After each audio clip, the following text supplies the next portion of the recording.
ముందు విఘ్నేశ్వరుడు పూజ చేసుకోవాలి.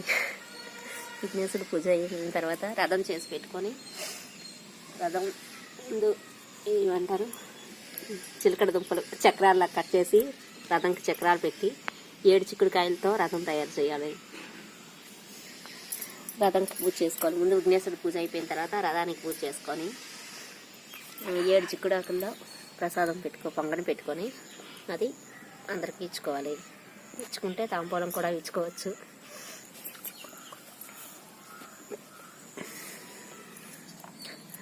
రేగిపండు ఏంటో చెప్పండి. వీటిలో చిక్కుడాకులో అన్ని రకాలు పెట్టేసి అవేంటో చెప్పండి. అవి రేగిపండు, చెరుకు ముక్క, చిలకడ దుంప ముక్క, వడపప్పు, చలివిడి అన్ని రకాలు పెట్టేసి ప్రసాదం ఇవ్వాలి.